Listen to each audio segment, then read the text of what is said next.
Hey everyone, welcome back to my channel, or welcome if you're new.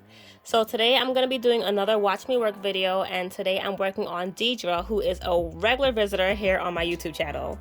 If you guys don't know who Deidre is, she is my friend, my nail tech, and also a very regular client of mine.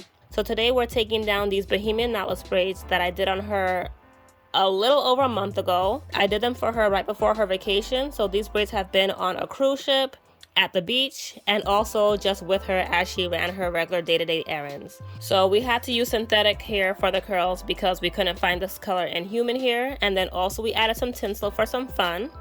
But as you can see, the synthetic hair is matting together because it doesn't hold up as well as human hair does. So yes, it is time for these braids to go. So taking down these braids is pretty self-explanatory. I always take out the first few just to see how long her hair is, and then from there I cut the rest to match. I always want to be very careful in this part though, because I tuck the hair as I'm braiding, so sometimes it is hard to see. So I always cut the hair a lot lower than I know her hair actually reaches. Oh, by the way, don't mind these giant, clunky, bulky scissors. My regular scissors actually broke on me that morning when I was taking out the first few of her braids. I wish the camera was recording at that time because it literally broke mid-braid. So yeah, I had to opt for these everyday multi-purpose shears.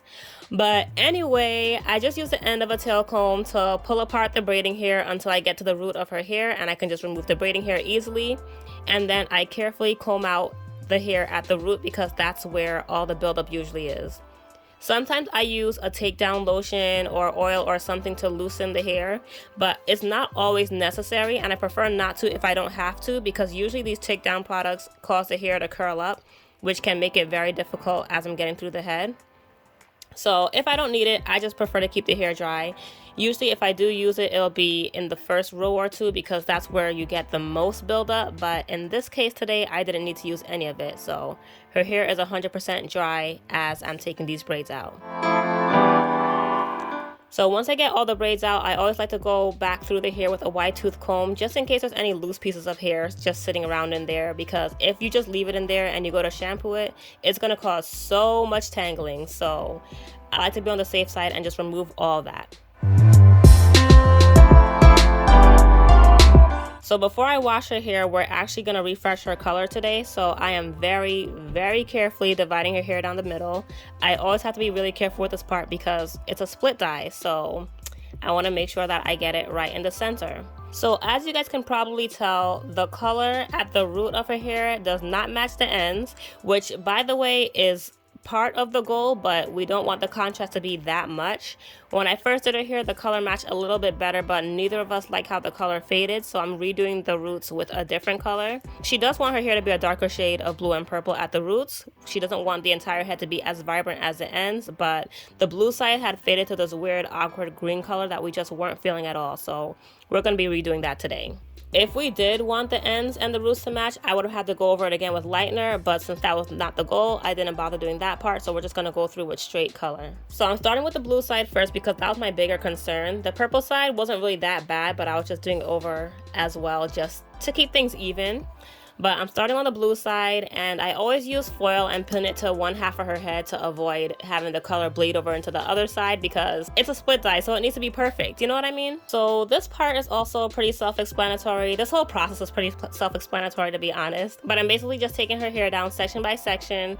They're about a 1/4 inch wide, and I'm just going to apply the color mostly on that faded green part, and then I use my hands to spread it into the ends just so that it's more of an even fade and not two completely different blues, you know what I mean? And this is a demi-permanent color, so using developer is not necessary. I just use the color straight from the tube and onto her hair. So yeah, that's pretty much it. I just follow this process all the way up her head, and then I clip it off to the side, and then I move on to the next side, which I don't think I filmed, to be honest. I just filmed me doing the blue side.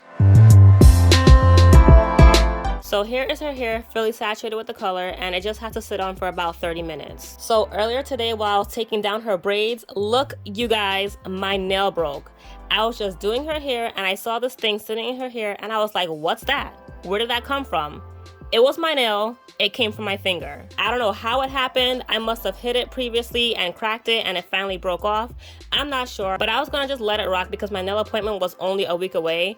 But Deidre was like, no, I'm not letting you spend the whole week looking like that. My stuff is right out in the car. I'll fix it for you right now. So while her color was processing, she set all her stuff up and she fixed my nail for me. We didn't have the exact same color because it was a color from the nail salon that she was working at. So we used the closest color that she had.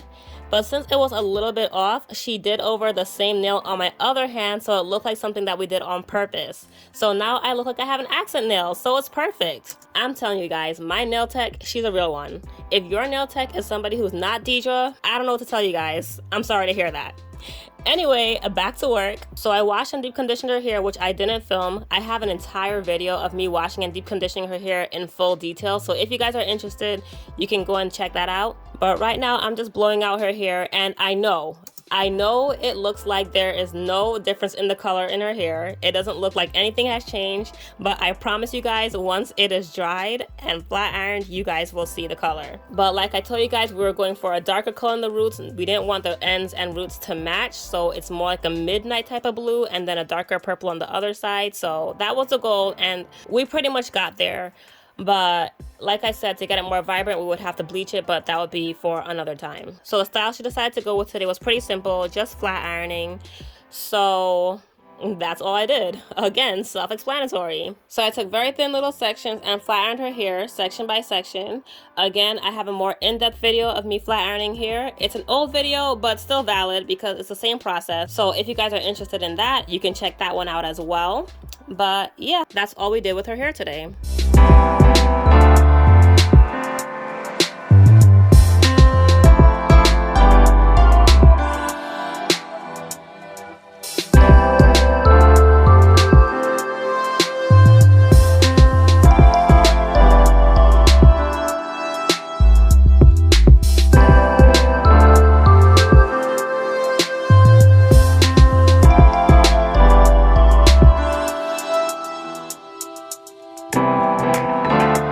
So here I am doing the finishing touches. I like using a fiber paste to get all the flyaways to stick down and then just comb that through.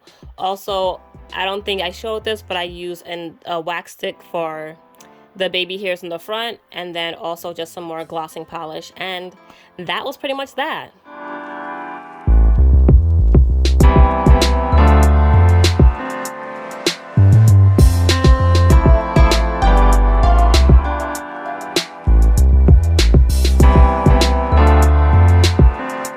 So here she is, all flat ironed and new and color refreshed. See what I mean? It's a little bit darker now. So we've got the gradient, dark blue to light blue on one side and violet to purple on the other side. So that is it for this Watch Me Work video. Hope you guys enjoyed. Thank you guys so much for watching, and I'll talk to you guys next time. Bye!